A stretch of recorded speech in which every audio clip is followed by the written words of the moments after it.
Muy buenas tardes con todos, con todas. También un saludo a las personas que nos acompañan en el panel.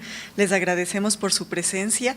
La idea del foro de hoy es muy importante para nosotros, sobre todo entendiendo que para CIESPAL, una institución que trabaja sobre la comunicación y sobre el periodismo, es muy importante mantener la seguridad de quienes lo hacen. Cómo nosotros al estudiar periodismo o al ejercer como comunicadores estamos protegidos cuando hacemos investigaciones, cuando trabajamos en nuestra labor o cuando encontramos que hay algún tema que es sensible para la sociedad, que es de interés público y hasta dónde se puede llegar en esta investigación sin considerar que esto sea un delito o que atente contra nuestra propia seguridad. La protección de los periodistas, de las periodistas, de comunicadores y comunicadoras es lo principal que tenemos que proteger y pensarlo a nivel internacional y a nivel obviamente nacional con las legislaciones que vamos teniendo, pero sobre todo también ahora en una era digital que nos cambia las perspectivas de dónde trabajamos, de qué hacemos y en dónde están las fronteras. Es por eso que tenemos un foro de expertos hoy aquí en la tarde, a quienes les agradecemos por su presencia, a Sally, a Cristian, a Luis, porque ellos desde su propia experiencia nos van a contar qué es lo que podemos hacer, hasta dónde podemos llegar y sobre todo enmarcar nuestra seguridad en las normas, en el derecho, en los acuerdos que entre países se han firmado y de los cuales obviamente Ecuador también es suscriptor, para que podamos entender la trascendencia del tema. Así es que bienvenidos, bienvenidas, les invitamos también a que luego de las exposiciones hagan las preguntas que tengan que hacerlas y que se generen en el debate, porque así vamos aprendiendo, vamos construyendo juntos. Y la idea de CIESPAL es que esta sea la casa de la comunicación en donde todos y todas son bienvenidos, bienvenidas y donde todos y todas aprendemos también. Así es que muchísimas gracias y gracias a ustedes. Buenas tardes y muchas gracias por la invitación. Yo me quiero referir sobre todo al contexto mundial más amplio de este tema y como enfoque especial en el caso de Julian Assange y Wikileaks. Normalmente en las democracias los gobiernos tienen el deber de proteger los derechos y la seguridad de la ciudadanía, incluyendo obviamente la libertad de expresión y la privacidad.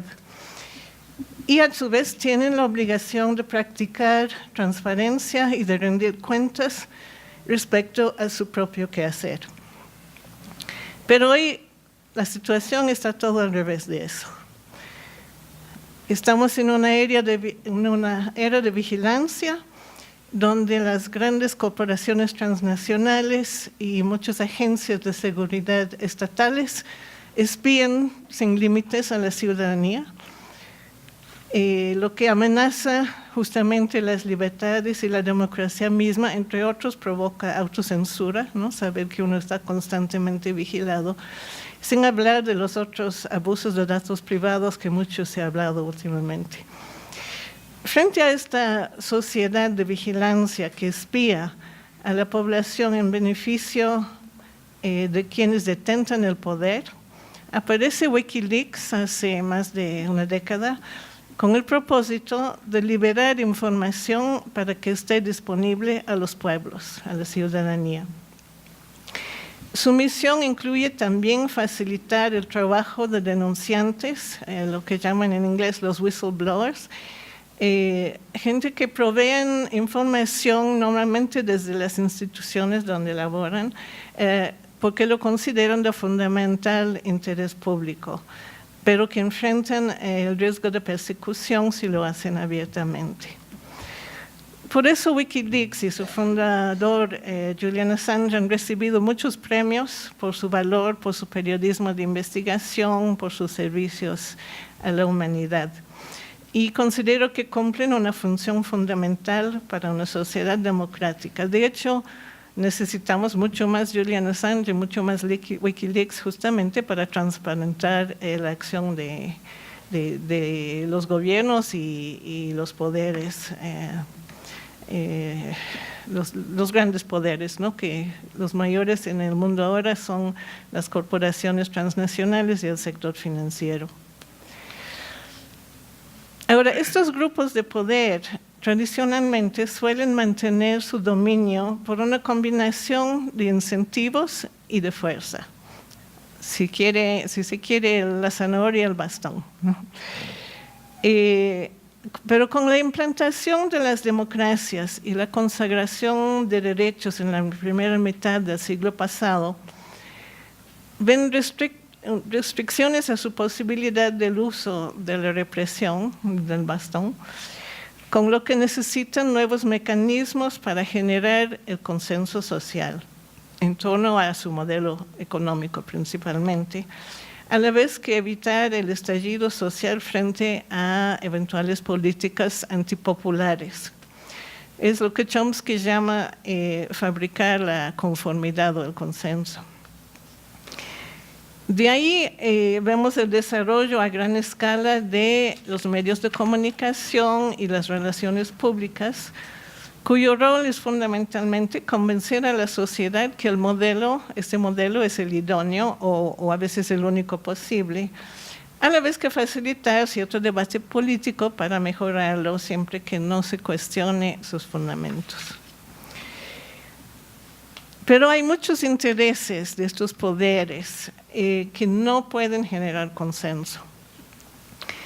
Entre los ejemplos evidentes que hemos visto en los últimos años, para justificar la guerra en Irak, con fines de apropiarse de las reservas petroleras de este país, Estados Unidos tuvo que inventar el argumento de las armas de destrucción masiva, porque si no, no tenía la legitimidad para hacerlo. También hemos visto y seguimos viendo la negociación a puertas cerradas de los tratados comerciales, negociados fundamentalmente en beneficio de las grandes empresas transnacionales, o la misma actuación de las agencias de seguridad de espiar a todas las comunicaciones mundiales. Son acciones que no son vistas como legítimos y entonces tienen que mantenerse en secreto y crear un cortino de humo, lo que muchas veces lo hacen con la colusión de los medios de comunicación. Por ello, ven a Wikileaks como también a otras expresiones del periodismo que investiga abusos de poder como un crimen porque levanta el manto de secreto, y eso no lo pueden permitir. Como lo indicó Noam Chomsky justamente en un evento aquí hace unos años por video, él dice que la revisión de los archivos de documentos desclasificados, particularmente en Estados Unidos, revela que el secreto estatal tiene poco que ver con cuestiones de seguridad del Estado, que es supuestamente el motivo del secreto, y mucho que ver con esconder del público decisiones que pueden afectar sus intereses o sus medios de subsistencia o socavar su apoyo hacia su gobierno. Entonces, en este contexto, la demanda que ahora presentó públicamente Estados Unidos para la extradición de Julian Assange es muy peligrosa. Atenta a las garantías básicas para el periodismo de investigación, a los denunciantes, los whistleblowers, que la propia ley estadounidense reconoce esas garantías, ¿ya? Porque los argumentos que da son justamente que él haya alentado en este caso Chelsea Manning, a revelar la información y a proteger su identidad. Y eso es una responsabilidad fundamental y derecho de cualquier periodista de investigación. También significa que cualquier persona en el mundo puede ser requerida por la justicia estadounidense por lo que publica, lo que es una aberración jurídica. Además, las acusaciones o los motivos que menciona Estados Unidos en su comunicado sobre la extradición No hay nada nuevo ahí. Todo eso salió ya durante el juicio contra Manning.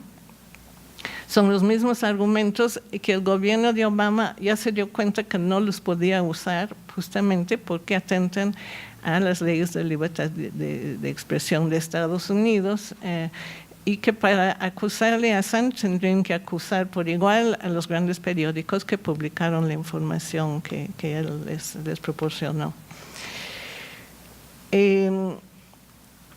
Entonces, bueno, se dice que el caso diferente sería que él habría promovido el hackeo, pero en realidad no es tan así porque simplemente estaba alentando a Manning para que puede utilizar otra clave de la que normalmente usa para acceder a la misma información para proteger su identidad. Entonces no sería un argumento válido. Por esas razones, más allá de lo que uno piensa de Assange como persona, para quienes defendemos los derechos humanos, la libertad de expresión, la democracia, el periodismo de investigación, es fundamental demostrar la ilegalidad y la ilegitimidad de este pedido de extradición, porque de aceptarlo sería fatal para el periodismo en todo el mundo. Justamente por ello, es muy preocupante ver cómo muchos grandes medios mundiales, ¿no?, de aquí y de otros países, y sus periodistas se suman a la campaña de descrédito de Assange y de Wikileaks, incluyendo los mismos medios que sacaron gran provecho de sus revelaciones. Exacerban las anécdotas, las cuestiones personales, los defectos personales, sean verdaderos o inventados, y pasan por alto los temas de fondo justamente de lo que he estado hablando de los derechos y la libertad de expresión. Pero ese hecho no es fortuito. Ya desde 2008, cuando recién, hace 1 o 2 años, se conocía las primeras revelaciones de Wikileaks, las potencias mundiales vieron la necesidad de desacreditar su trabajo. Se ha revelado posteriormente un documento secreto del Departamento de Defensa de Estados Unidos que detalla un plan que dice que es para destruir la confianza, que es el centro de gravedad de Wikileaks. Y ese plan, su estrategia, es la calumnia personal contra Julian Assange, con apoyo mediático para destruir sistemáticamente su reputación. Está dicho así. Desde entonces hasta hoy vemos esta campaña de desprestigio constante en los medios, entonces, como digo, no es fortuito. Y me temo hoy que el experto en informática, Olavini, ahora preso aquí en Ecuador, puede ser otra víctima de esta campaña. El gobierno ecuatoriano necesita justificar su acción de haber entregado a Julian Assange a la policía británica, rompiendo sus obligaciones del asilo. Entonces, la supuesta amenaza de una conspiración contra la seguridad del Estado, del cual no se han presentado evidencias ni pruebas, bien podría servir este fin de justificación, y Bini, cuyo trabajo más bien ha sido dedicado a proteger a los usuarios contra ataques a su privacidad, parece ser el chivo expiatorio. Ahora, volviendo al punto de partida de la sociedad de vigilancia, o lo que algunos llaman el capitalismo de vigilancia, está coincidiendo con el crecimiento del poder de las corporaciones transnacionales y financiera en casi todos los ámbitos. Este poder se acentúa con la digitalización, con el crecimiento de las grandes empresas del sector digital, Google, Facebook, ya los conocemos, porque permite justamente integrar distintos sectores de la economía. Entonces estamos asistiendo a fusiones entre diversos sectores. Y los gobiernos y las legislaturas nacionales se ven impotentes para controlarlos, para evitar procesos de monopolización, y especialmente en el sur, donde hay aún menos influencia frente a eso. Los datos hoy son el insumo más valioso de este capitalismo de vigilancia, pero solo adquieren valor en masa y cuando les procesan sus algoritmos. No obstante, frente a este proyecto corporativo que hoy es dominante en Internet, sí hay otros proyectos que apuntan más bien a empoderar a la ciudadanía con las tecnologías digitales, con la información, lo que nosotros llamamos la Internet ciudadana. Y sin duda Wikileaks es parte de esta tendencia.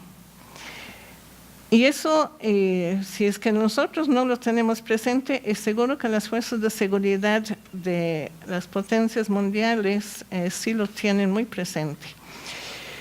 Justamente en una reciente, hace como un año, una reunión sobre el tema organizado por el Consejo Atlántico, que es un think tank de la derecha de Estados Unidos, se destacó esta disputa en los siguientes términos, y se estaban refiriendo a la soberanía, que ellos definen como, es una definición curiosa, la capacidad del Estado de imponer su voluntad a la población, soberanía. Dicen que la censura es necesaria para proteger la soberanía, que enfrenta amenazas inéditas debido a la creciente, entre otros, a la creciente capacidad de Internet de difundir el disenso político.